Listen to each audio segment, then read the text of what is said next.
Qué curioso, cada vez que Kalka tenía el valor para convocarme, la sala estaba llena de guardias.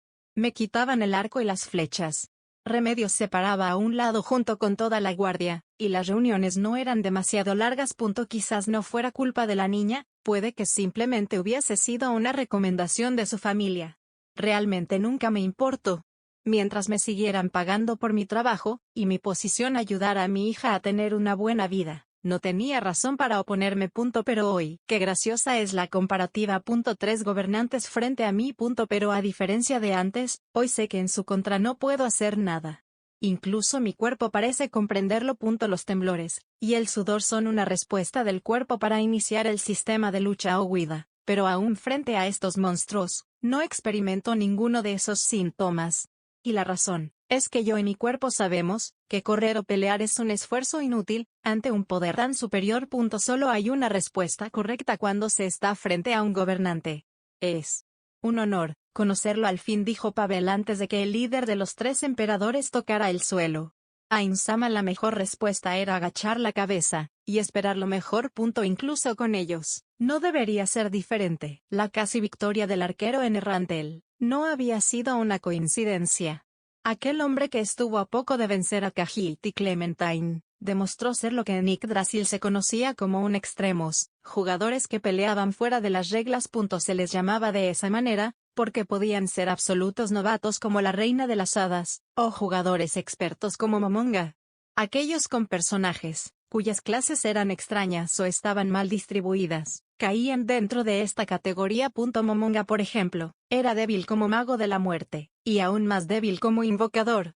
Dado que jamás tomó una especialización, su fuerza estaba por debajo del promedio, y sin su equipo de grado divino, estaba catalogado entre los jugadores más débiles del juego. Pero, entonces, ¿por qué Momonga era tan temido? Eso era debido a su conocimiento, capacidad estratégica, y profundo entendimiento del juego. Momonga era débil, tanto que en algunas ocasiones, jugadores novatos logran vencerlo durante su primer encuentro. Pero eran pocos quienes lograban una segunda victoria contra Momonga, y entre esos pocos se encontraban 2 catástrofes, y 3 campeones mundiales. La fuerza de Momonga radicaba en la cantidad de recursos a su disposición, y la habilidad para aprovecharlos todos de la mejor manera. Puede que no tuviera hechizos demasiado poderosos en su arsenal como Ulvert, podía ser lento como una tortuga comparada a Touchme, pero la cantidad de hechizos en su arsenal era 10 veces mayor que la de esos 2. Pavel era igual. Ninguno de los 3 seres supremos se había percatado de este hecho hasta ahora, pero el arquero era esencialmente más débil que Khajiit humano o Clementine. Pero también podían darse cuenta de que Pavel podría salir victorioso contra cualquiera de esos 2, en las condiciones correctas. Y eso era lo interesante. El arquero podía usar magia, artes marciales y maldiciones, por lo que acababan de ver. Podía hacer uso de trampas, camuflaje, y aunque se definiera como un arquero, podía verse que este no estaba especializado como uno. Momonga lo calificó internamente como un explorador. Sus clases debían estar hechas un desastre, pero era hasta ahora el humano más prometedor que los seres supremos habían conocido hasta ahora. Khajiit tenía una clase especial. Gasef una personalidad inusual. Clementine era un juguete roto. Y Cerebrate tenía en su poder un arma peculiar. Momonga los quería a todos en su colección, debido a sus rarezas, pero en el caso de Pavel, lo que deseaba en realidad era su fuerza. ¿Qué tan fuerte sería con este equipo? ¿Cómo le facilitaría su trabajo tener estos anillos? Se preguntaba Momonga al verlo pelear con ese viejo arco que apenas pudo resistir unos cuantos disparos. A ojos de Momonga, bien equipado, solo había un habitante del Nuevo Mundo podía vencer a Pavel Baraja. Pero mientras Pavel y los Supremos se miraban interesados, unos en otros, desde el sur se aproximó la persona contra la que el arquero jamás podría ganar. Una más que debía sumarse a la lista de Momonga. ¿Qué estás haciendo? Gritó Rena. Los Supremos pudieron ver cómo el rostro de Pavel pasaba de la más absoluta tranquilidad al terror puro. Rena apareció en su visión periférica, unos segundos antes de lo que Pavel esperaba. Rena se arrojó hacia su marido, con fuerza y brutalidad, tomó su cabeza y la enterró en el suelo, obligando a Pavel a arrodillarse. A sí mismo, la paladina, visiblemente asustada, se arrodilló para suplicar. Lo lamento mucho, Ainsama, oh Alsama, Gyansama. No puedo expresarles qué tan agradecida estoy por salvar al inútil de mi marido, dijo Rena, mientras ella misma tocaba el suelo con la frente. Rena, me lastimas, dijo Pavel, y de inmediato Rena empujó su cabeza con más fuerza. Lamento mucho que hayan tenido que abandonar sus deberes para salvarlo.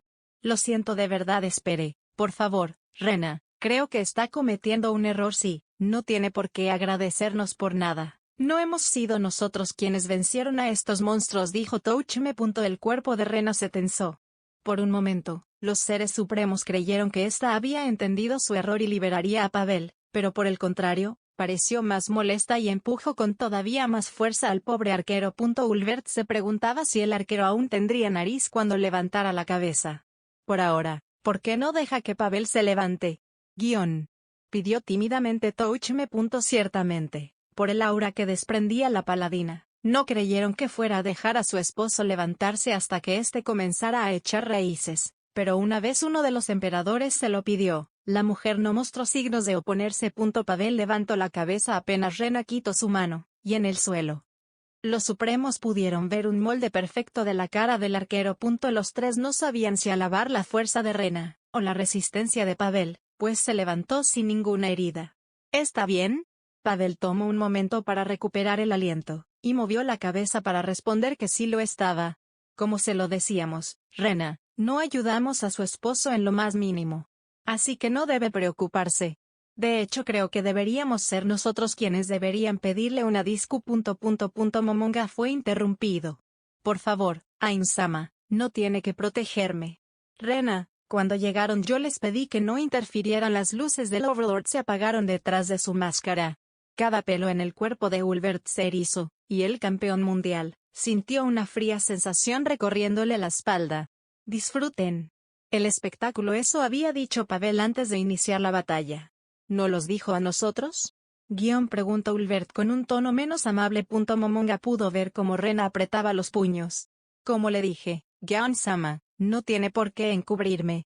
Claro que se los dije a ustedes, y por eso es que no me ayudaron. Así que antes de que Pavel continuara, el propio Momonga le interrumpió esta vez.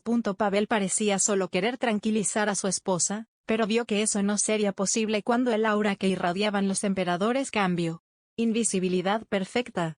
Por lo que hemos visto hasta ahora, no es un hechizo que haya visto en el pasado, dijo Momonga, revelando la técnica que usarán para permanecer en el cielo sin preocuparse al ataque de un francotirador.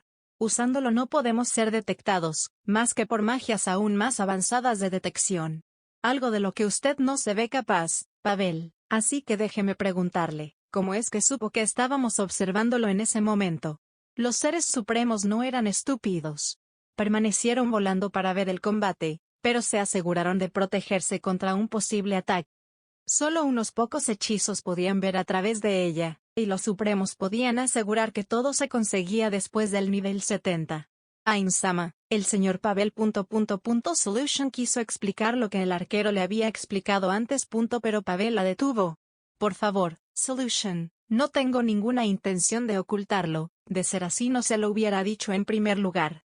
Así que deja que sea yo quien se los explique, por favor. Momonga miró a Solution con interés. Con un movimiento de cabeza, le dio a entender a la sirvienta que podía, y debía guardar silencio.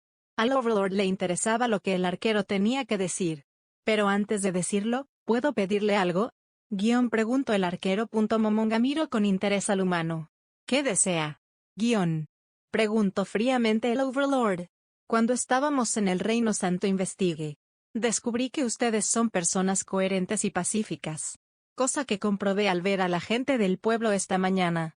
Según se vivieron una masacre hace no mucho, y aún así sonreían, con esperanzas de un mañana mejor, algo envidiable si me lo pregunta, dijo Pavel. ¿Y el punto es? Preguntó el demonio impaciente. El punto es que los considero seres de intenciones pacíficas, y por lo que han hecho por mi familia, tienen mi gratitud eterna. Solo quería dejar eso en claro antes de proponerles este trato. Sean sinceros conmigo, y yo lo seré con ustedes. Deseo eso como una muestra de confianza. Rena abrazó a su esposo apenas este terminó de declarar sus intenciones, como si le suplicara que se detuviera, y frenara cualquier cosa que estuviera planeando. Pavel la abrazó de regreso, pero no parecía haber cambiado de opinión. Entonces Rena cambió de objetivo. Mi esposo ha tenido un momento difícil, dijo a los Supremos. Escapar de esa manera y hablar de una forma tan irrespetuosa, espero puedan entender que él... Rena casi suelta sus lágrimas al intentar defender a su esposo. Sabemos bien lo que ambos han pasado. No debe preocuparse, Rena. Todo lo que dije ayer sigue en pie, declaró Touchme, reforzando su promesa de vengar a Neya. No somos fanáticos de romper nuestras promesas, dijo Ulvert. Su familia sigue bajo nuestra protección, y lo seguirá hasta que decidan irse. Pavel, ¿puedo preguntarle, exactamente, en qué desea que seamos sinceros? Preguntó el no muerto. El arquero se mostró magnánimo. Calmado. Pavel se puso de pie. Mi nombre es Pavel, y el de mi esposa es Rena. Ambos somos huérfanos, y recibimos el nombre Baraja de la iglesia cuando nos casamos. Ambos tenemos el rango de capitanes dentro del ejército del Reino Santo, y pertenecemos a la raza humana, dijo Pavel, para desconcierto de su esposa. Momonga no debido pensarlo demasiado para darse cuenta de qué estaba pasando. El no muerto dirigió la mano a donde debería estar su oreja y envió mensaje a Nigredo. Le pidió a este examinar el área, en busca de observadores o magias de detección. Después de que Nigredo aseguró que no había ninguna, Momonga invocó varios espectros para que buscaran en el área, y cuando estos también le confirmaron que no había una sola forma de vida inteligente en más de 1 kilómetro, Momonga miró a sus compañeros para pedir su opinión. Estos entendieron y dieron su aprobación. El arquero ya valía lo suficiente como para tomar el riesgo, y en el peor de los casos, solo debían matarlo y guardar su cuerpo para experimentos. Si vamos a ser sinceros... Espere, por favor, Ainz-sama. Cambie de opinión, dijo Pavel. La furia de Momonga fue evidente, pero entonces el arquero agregó, ¿podrían dormir a Rena? ¿Qué? Preguntó la paladina a su esposo, claramente molesta. Y antes de que Rena enterrara de nuevo la cabeza de su esposo en el suelo, Touchme, quien no tenía la intención de matar a una mujer si esto salía mal, lanzó el hechizo. Sleep. Apenas el hechizo terminó de recitarse, Rena cayó dormida en brazos de su esposo. ¿Por qué? Preguntó Ulvert. Ella es inteligente, pero demasiado testaruda. Confío en ella, pero no quiero que un error mío termine con lo poco que queda de esta familia. Dijo el arquero. Por favor, Ainz-sama, ¿puede continuar donde nos quedamos ya? Entonces, no fue solo Momonga, sino además Touchme, el que sentía necesitar a Pavel. Aquel grupo. Momonga. Cuando estemos en privado, puede llamarme por ese nombre, dijo y se quitó la máscara. Pavel no mostró una sola gota de sorpresa por aquello que debía ser una revelación. Sin carne. ¿Un Eldritch? ¿Es esa su raza? ¿O me equivoco? Momonga-sama. Se equivoca. Soy un Overlord. Quizás Momonga esperaba una reacción como la Clementine, pero no fue el caso. Nunca escuché de ella. Pero considerando lo fuerte que es posible que si uno hubiese aparecido antes, el mundo tendría un aspecto diferente, declaró el arquero, que no mostró desagrado por la apariencia de la persona que aspiraba a ser su amo. Un demonio con el poder para convertir el mundo en un infierno, un campeón con el poder para detenerlo, y la muerte misma mediando entre ellos. Existencias que cuestionaban el entendimiento sobre lo que significaba fuerza, revelaron sus verdaderos seres frente al arquero. Pavel, sin embargo, no mostraba miedo o sorpresa, parecía ser consciente de la fuerza de aquellos que encaraba, pero tenía cara de no importarle.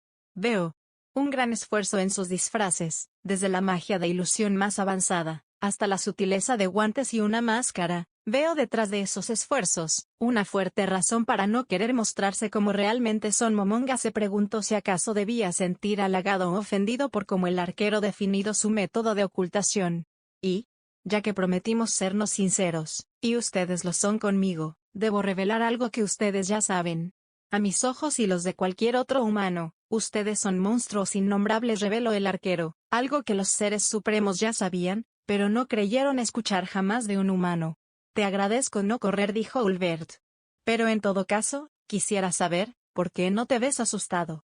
El arquero sonrió, como si la respuesta fuera tan obvia, que la pregunta en sí misma era graciosa. Las emociones como la sorpresa o el miedo son un verdadero problema a la hora de realizar un combate, en especial un combate largo. Dado que mi trabajo nunca me permitió depender de la emoción y poder que brinda la adrenalina, tuve que borrarlas de mí mientras estuviera trabajando. Ahora mismo, pese a la interrupción que hizo mi amado esposa, Sigo en ese estado, uno que durante años activaba cada primavera y verano para realizar efectivamente mi trabajo arrogante. Las palabras del arquero, carentes del miedo al que los supremos se habían acostumbrado, sonaban arrogantes, aun cuando no lo eran en realidad. Como un reto, como un desafío más que una prueba, Ulbert encendió su mano en fuego, y la apuntó hacia Pavel. El arquero soltó a su esposa y encaró el fuego en solitario. En sus ojos no se vio reflejado el miedo, sino una triste sensación de nostalgia. El demonio apagó su fuego después de ver aquella reacción, y el arquero de nuevo tomó a su esposa en brazos. Le besó el cabello, como disculpa por haberla arrojado de esa manera. Los hombres sin miedo son estúpidos que mueren jóvenes. ¿Qué edad tiene usted, Pavel? Preguntó el demonio. Menos 40 años. Entonces no es estúpido, por tanto, puedo asumir que usted puede sentir miedo. Claro que puedo sentirlo, no he abandonado mi humanidad todavía como para no hacerlo. Claro que siento miedo, aunque no por mi propia vida ni por lo que le pase a mi cuerpo. Mi miedo es algo un poco más íntimo, dijo y miró a su esposa. Esta clase de hombres solo tenía miedo a una cosa. Perder. Dicho eso, ya no deben tener preguntas sobre por qué no tengo miedo, pero sí que deben tenerlas por mi falta de sorpresa. No dudo que ahora se estén preguntando por qué no estoy sorprendido de saber que los conquistadores de carne no son realmente humanos emperadores, dijo Solution. Esta mañana, Ainzo Algan han tomado el título de emperador. También han pedido que se omita el sama cuando se refieran a los tres al mismo tiempo. Pavel dirigió la mirada un momento al vacío. Mis señores emperadores, dado que sé que ese título no viene sin responsabilidades, no me andaré con rodeos, dijo sin resistencia. Nací con un talento un poco envidiable, uno que mejora mis sentidos, olfato, oído, vista, tacto y para mi desgracia también el gusto, dijo, recordando los amargos y chamuscados platillos de su esposa. Pero, no es todo, pues conforme pasaron los años, adquirí una especie de sexto sentido.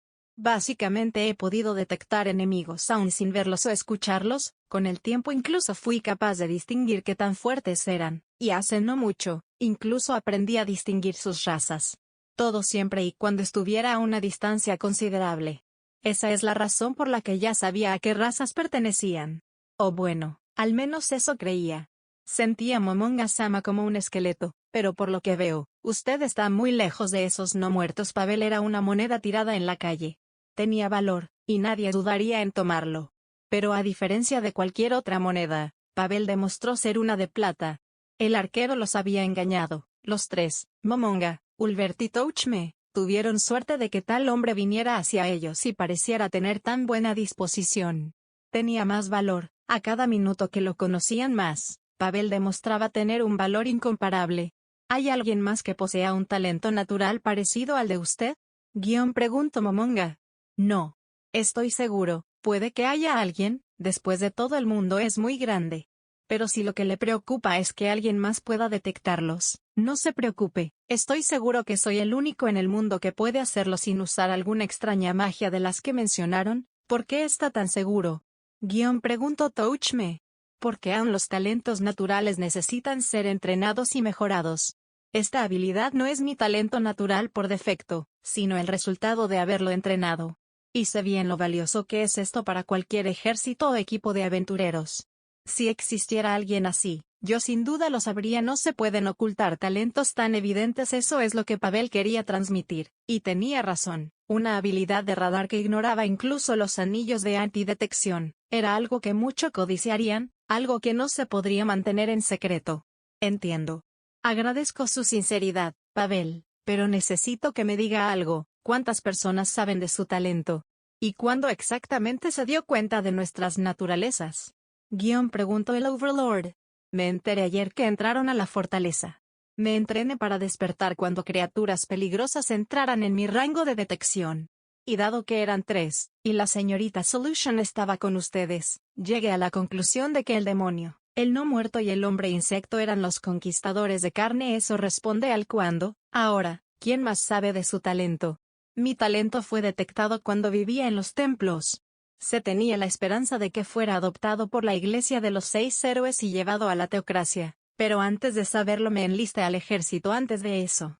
Desde entonces todos los altos mandos del Reino Santo tienen conocimiento de mi talento. Pero solo Rena sabe que puedo detectar enemigos y saber su número, fuerza y razas, dijo el arquero. ¿Está diciéndonos que no informó a su reino sobre su talento? ¿Por qué? De haberlo hecho, podría haber obtenido una mejor posición, acusó Touchme, como quien duda de un empleado nuevo con demasiados méritos, y quien regularmente podía ser un espía empresarial. Pero Pavel respondió que algo que tenía lógica con todo lo que habían escuchado de él hasta ahora. Como les dije, mis señores, soy un huérfano. No tengo lazos con el Reino Santo más que mi esposa, y ... Pavel hizo una pausa y omitió a una persona. Y por tanto, quería guardar algo por si algún día debía escapar con mi familia. Quizás pueda contarles de ello un día cuando mi esposa esté despierta. Pero Rena tiene mala reputación por un hecho de su juventud, el escape de Rena para cuidar al gato moribundo. Ese era el evento que Pavel estaba mencionando, aquella historia que Lucia les contó. Pero fue básicamente para defender a mi familia. Si el Reino Santo no lo sabía, no pondría contramedidas si algún día alguien dentro del reino nos traicionaba. Experimentado, paranoico, meticuloso y calmado. Las primeras impresiones de los seres supremos sobre Pavel fueron las correctas. Es bueno saberlo. Le creo por la promesa de sinceridad que hicimos al comienzo de esta conversación. Así que déjeme serlo también, dijo el Overlord, y se acercó de manera intimidante hacia Pavel, como queriendo encontrar en él alguna grieta. Oficialmente, por atacar a la capitana Remedios, usted y su esposa son traidores de su nación. Al venir aquí, puedo declarar que nos atacaron, encerrarlos y fingir que los hemos matado, y dado que nadie sabe de su talento, ¿cree que alguien descubra nuestra pequeña farsa? Pavel abandonó su tranquilidad absoluta y sonrió descaradamente. De haber sido humano, Momonga hubiese retrocedido ante esos ojos. Alguna vez un hombre sabio dijo, que las tristezas no se hicieron para las bestias sino para los hombres, pero los hombres que las sienten demasiado, se vuelven bestias. Quizás Pavel tuviera razón, y no fuera un monstruo, pero no estaba lejos de convertirse en uno. ¿Lo desea, verdad? Dijo Pavel feliz. ¿Mi talento? ¿Mi capacidad de combate? ¿Mi experiencia? ¿Por qué cree que? Seguramente también piensan en capturar al no muerto que mató a mi hija, dijo el arquero, aún feliz. Me intriga saber por qué piensa eso. Pavel señaló a Solution. La niña es dulce, es una buena compañía. No les reclamaré el hecho de haberla convertido en sirvienta, porque veo que desarrolla un papel encantador. Pero es demasiado fuerte. Como también las otras criaturas que sentí mientras estuve en el pueblo. Eso incluye a los ninjas que no estaban cuidando, y algo que se sentía como un dragón con forma humana. Los supremos no podían decir que habían sido descuidados, pues de una u otra forma, Pavel no saldría del pueblo carne a menos que fuera completamente leal a ellos. Aún así, cometieron un error sin quererlo. Le revelaron a Pavel que tenían muchos soldados, de diferentes razas y gran poder. ¿Por qué reclutar al no muerto? Es fuerte, y como usted es uno, no dudo que podrá mantenerlo bajo control, dijo a Momonga. Personalmente, me gustaría matar a ese no muerto si vuelvo a verlo. Pero si lo convierten en un subordinado suyo, lo entenderé, y no opondré resistencia, no porque no me desagrade, sino porque para empezar no tengo la fuerza para realizar ninguna acción para oponerme. Pavel estaba cubierto por algo maligno. Un aura débil, pero parecida de alguna manera a la de los miembros del gremio. ¿Por qué dice todo esto, Pavel? ¿Es consciente de que ahora no podremos dejarlo ir? ¿Ni a usted ni a su esposa? En el peor de los casos, podríamos incluso asesinarlos. Pavel sonrió de nuevo, esta vez tiernamente. No le serviría muerto, Momonga-sama. Y puede que no sea tan fuerte como los muchos sirvientes que tiene a su disposición, pero como ya lo dijimos, mi talento natural debe valer algo. Puede que incluso una resurrección. Ahí estaba la razón, por la que Pavel necesitaba valor, para venderse a sí mismo. Dígame, Momonga-sama, ¿cree que mi servicio de por vida pueda valer una resurrección? Preguntó, al borde de las lágrimas. Pavel.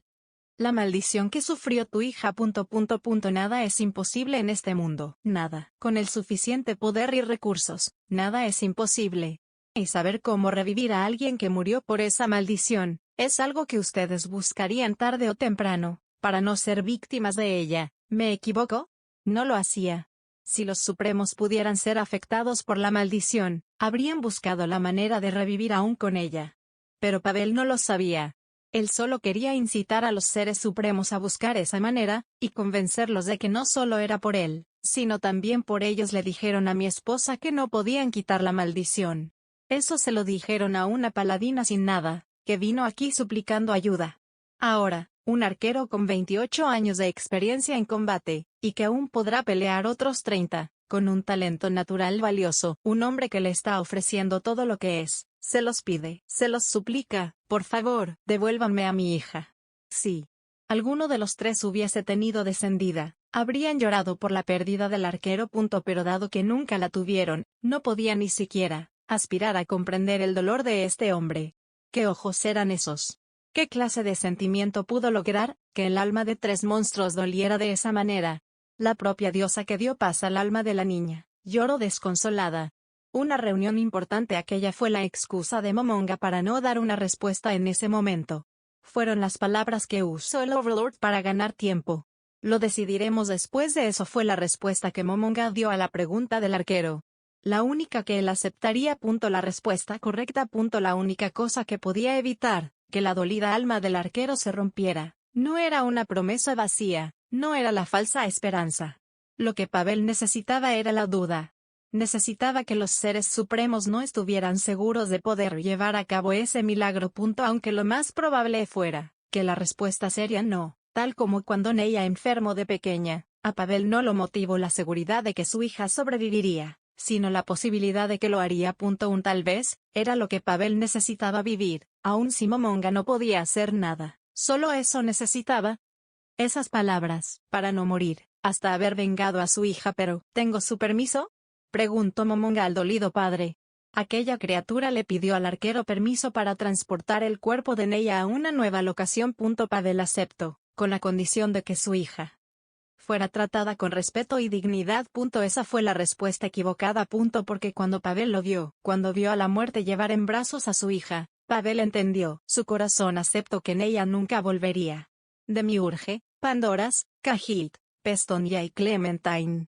Dos de los más inteligentes de la tumba, la NPC creada para la resurrección, y las dos más grandes adquisidores que Nazarik había logrado en este mundo, fueron todos ellos reunidos en la sala del trono, donde un cadáver sobre placa dorada se convirtió en el tema de discusión.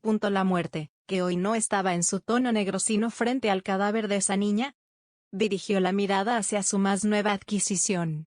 Cahilt, ¿esta chica te parece familiar? ¿Cómo olvidarla?, pensó el nigromante. Nunca me atrevería a olvidar el rostro de esta jovencita, Momonga-sama. Ella es quien me brindó el metal que ahora protege esta forma, dijo, y señaló la densa capa de metal corrupto que recubría su esqueleto. Antes de que hagamos cualquier clase de pregunta o acción, Cahilt, retira del cuerpo de esta chica tu maldición, exigió Touchme.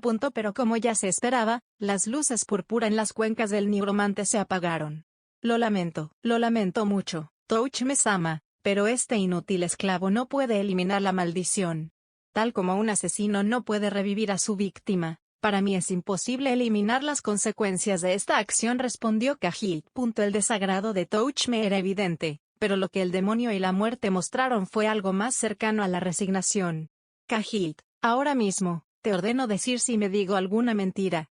Si descubro que no señalaste un error en lo que estoy por decir pese a saberlo, serás castigado, advirtió Momonga. El señor oscuro se inclinó respetuosamente sin decir una palabra, y aunque deseaba decir que el Overlord nunca se equivocaba, temía que no fuera la respuesta que necesitara su amo. Una maldición única, con solo 9 usos, dijo Momonga, y al instante vio como el fuego púrpura que Cahilt tenía por ojos ardía con intensidad. La reacción indicaba que el hechizo que había usado Cahilt, y aquella que conocían los supremos, era la misma. Solo aplicable a personas de poco poder, que da la opción a quien la sufre a convertirse en sirviente de lanzador o morir de forma permanente sin posibilidad de resurrección. ¿Me he equivocado en algo, Cahilt? El no muerto se arrodilló ante su dios. Incluso la magia que obtuve con mi ascenso a una criatura no muerta. No podría haber error, Momonga-sama. Usted no podría equivocarse, ese es el hechizo que use al pie de la letra. Como lo esperaba del señor de los no muertos, conoce incluso esta habilidad, ¿eh? ¿Por qué usaste algo así en esa novata?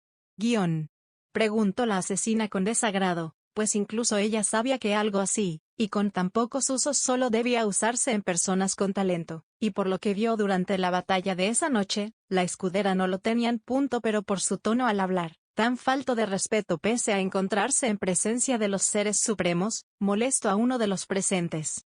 Clementine. No hables sin permi. Está bien, demiurge. De hecho es una buena pregunta. La queja del demonio fue frenada por su padre. Cahill, me interesa saber, ¿por qué fue que la elegiste a ella? Y más importante, ¿cómo es que apenas después de convertirte sabías cómo usar esa técnica? La respuesta era simple. Y de hecho, tenía una explicación dentro del propio Lord de Yggdrasil. Yo. No lo sé, Ulvert-sama, sencillamente, sentí la necesidad de hacerlo. La maldición se formó en la punta de mi báculo casi sin que me diera cuenta. En ese momento, creo que solo pensé en lo mucho que quería que la chica que me ayudó a convertirme en lo que soy ahora, me sirviera y fuera testigo de mi transformación, dijo el Señor Oscuro. La maldición del Señor Oscuro era una habilidad obtenida inmediatamente después de obtener esa clase especial. La explicación no podía ser más simple. Cahill usó la maldición por instinto, dado que en el lore del Señor Oscuro, debía buscar a sus súbditos. Incluso, puede que antes de que su alma humana tomara el control, ese cuerpo no muerto actuara por cuenta propia. No es como si no hubiésemos esperado esa respuesta, susurró Momonga para sí mismo. En fin. Eso quiere decir, que la orden que les daremos será la misma que veníamos pensando cuando los llamamos, dijo Touchme. Cahill. Sí. Touchme-sama, dijimos que te brindaríamos ayuda con tus investigaciones. Pero también, como esclavo que eres, nos vemos en la libertad de ordenarte algo especial, y por eso, a ti, y a todos los que hemos convocado aquí, les tenemos una tarea.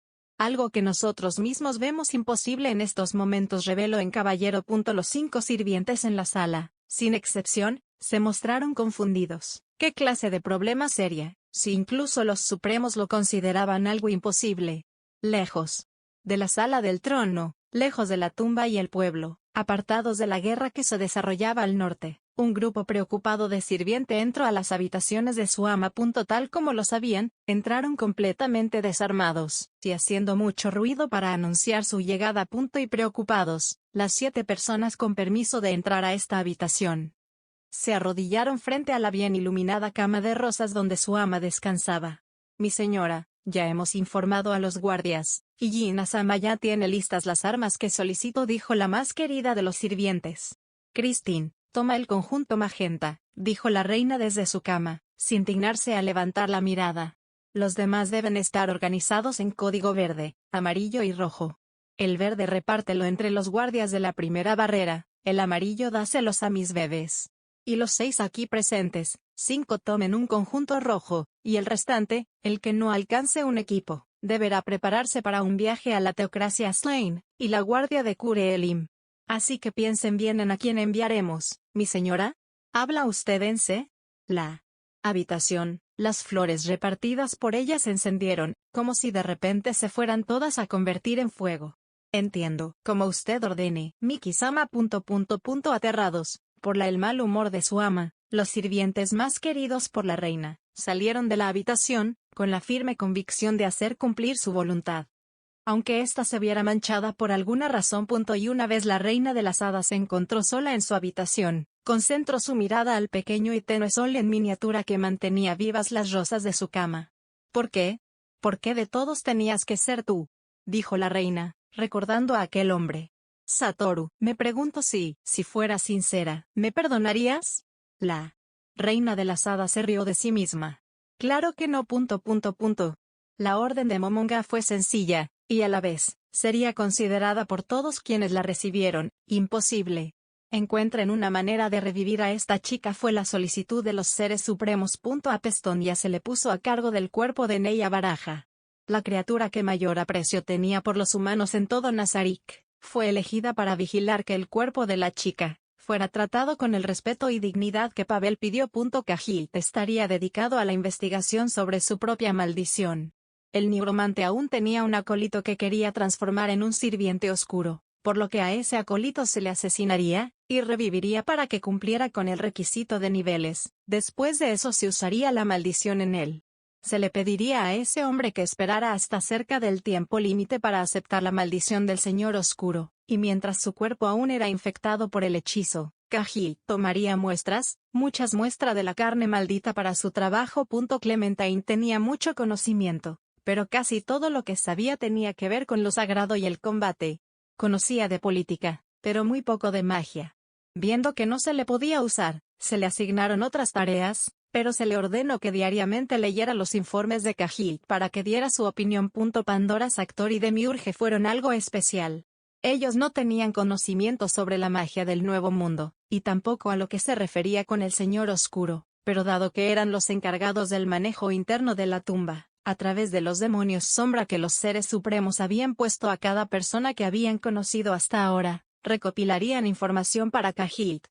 Y en el caso de encontrar a un experto haciendo o rompiendo maldiciones, se le debería localizar y capturar, pero bajo la supervisión estricta de los seres supremos. El cuerpo de Neya fue trasladado a un mausoleo en el tercer piso, donde sería custodiado por Shaitea.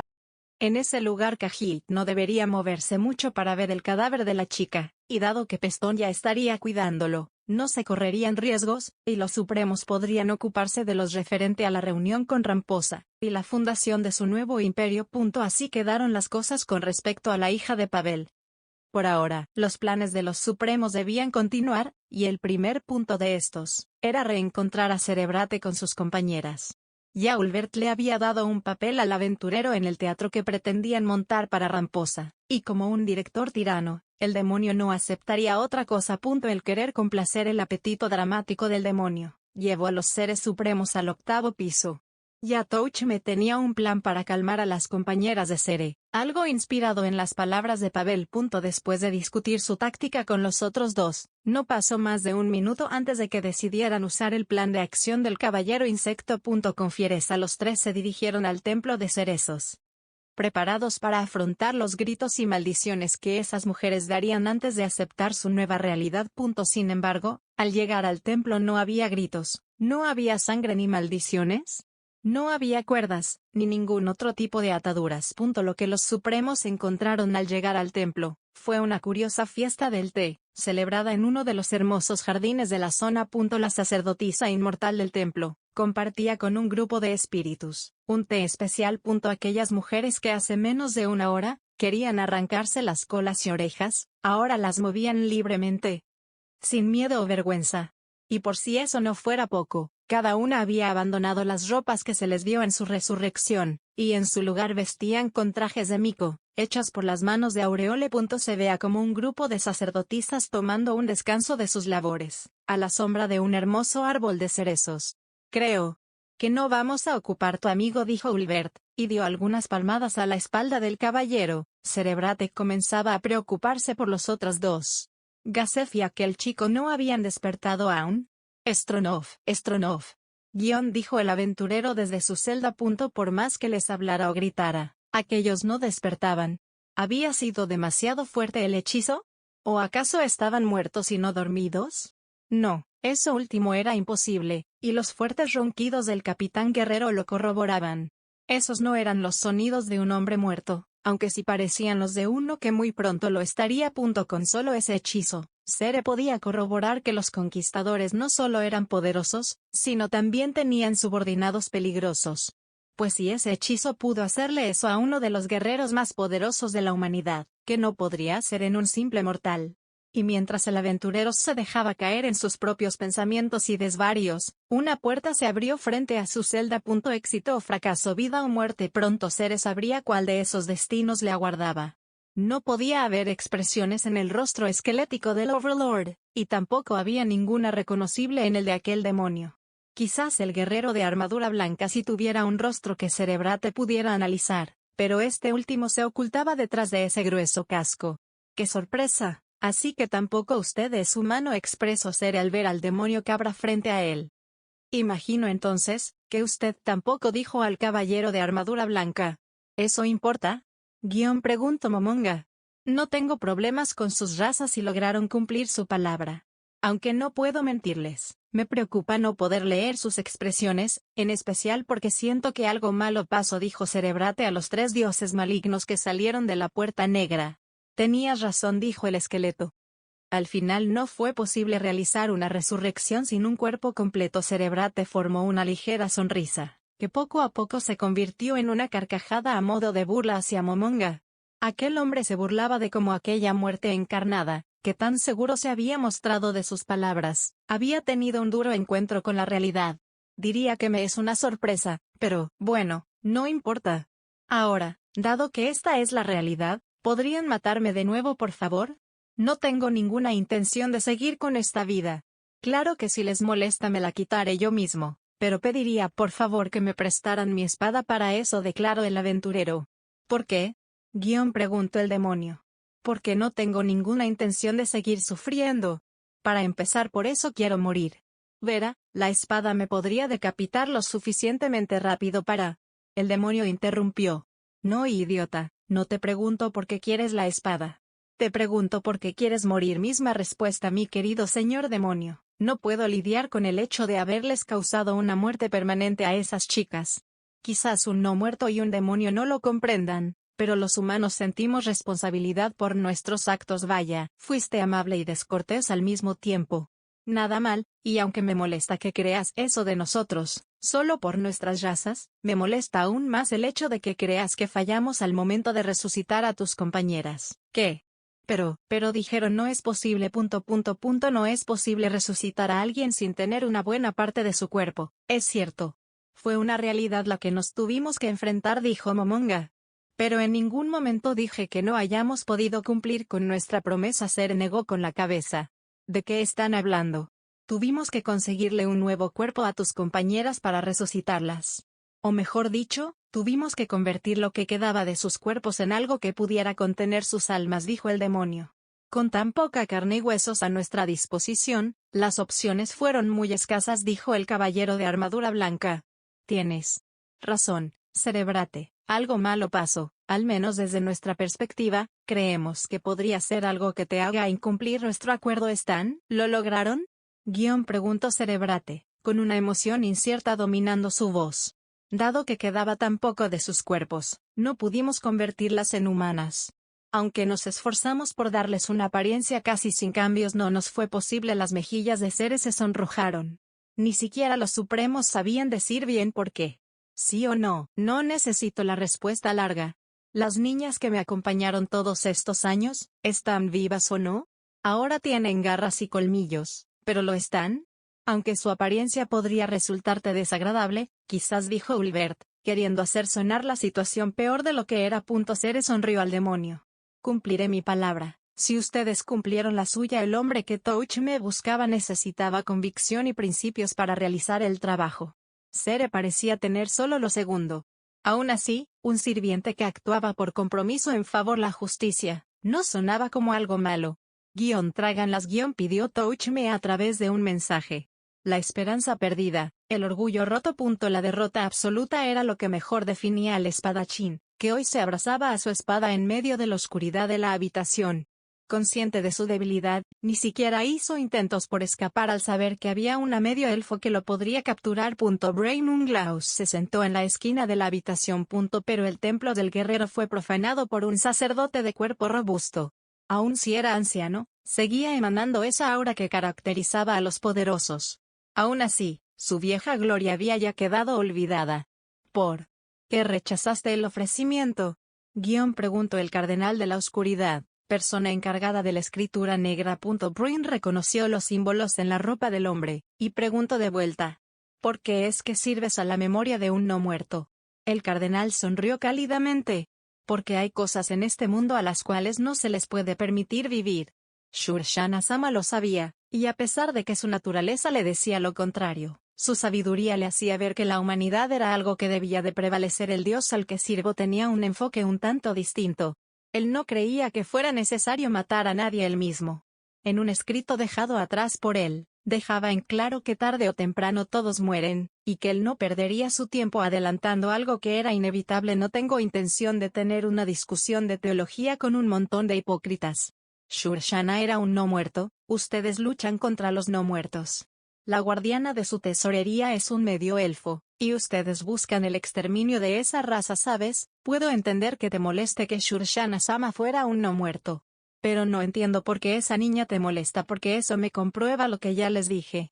Los humanos no servimos para nada. Nuestro conocimiento, nuestras armas, todo es inútil contra otras razas. Los no muertos legendarios, la nobleza de los elfos, la reina de las hadas, los dragones eternos. ¿Qué somos nosotros y nuestros juguetes en contra de ellos? Dijo el espadachín. Dices todo eso, pero aún así te aferras a esa espada como si fuera lo más valioso en este mundo. Pones en ella tus sueños y esperanza. Puede que digas que los humanos seamos débiles, pero en vista de que no has soltado esa espada, me pregunto si realmente lo crees. Yo soy un idiota. Puedo decir algo y sentir otra cosa, porque al final la espada es por lo que vivo, no la abandonaré, pero eso es porque no tengo otra cosa más que esta ilusión de seguridad. Pero al final, según se dice entre los seguidores de Kanen-sama, incluso los 6 dioses cayeron por batallas sin sentido. Humanos al final. Ya veo, así que tú también rezas a esa diosa, dijo el carnal.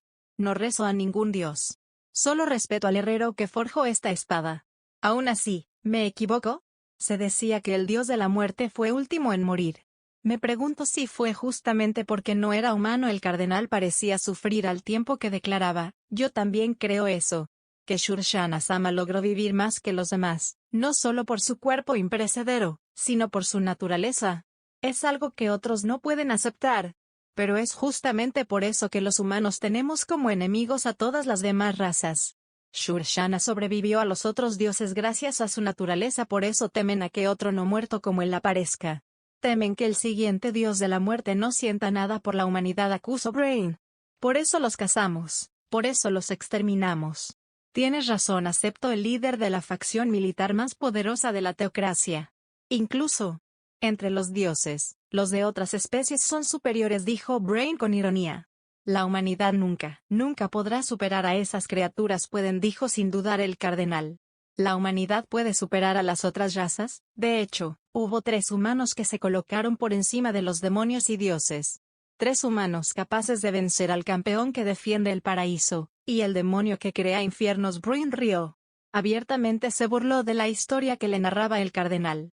La historia sobre el hombre que atravesó al cielo y el infierno con sus espadas. El verdadero asesino de dioses y sus compañeras, tan fieles y peligrosas como las espadas del maestro. Sí, yo también conozco ese cuento, anciano.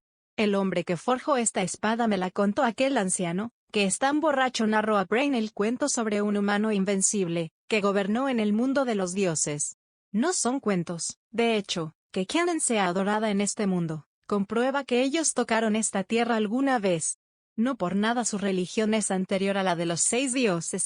Si sus cuentos son ciertos, si esa religión es verdadera, ¿por qué usted no sirve a Kanon o Nike? ¿Por qué Kanon acepta a cualquier raza, y nosotros entendemos el peligro que ellas representan? Nike solo acepta a los fuertes, y la humanidad está lejos de ser lo que estupidez. Dices que son reales, pero no los aceptarían. Aun si dices la verdad, esto solo corrobora lo que dije. La humanidad es tan débil y despreciable, que aun esos supuestos humanos más poderosos, no aceptan a los de su propia raza. Sí, esa es la verdad. Pero Brain, por eso yo le rezo a Shurshana-sama. A pesar de ser débiles, él creía en la humanidad, al igual que sus compañeros. Yo no te corroboro que esas leyendas son verdad para que recuperes tu fe en la humanidad, sino para que la recuperes en ti mismo, en mí mismo.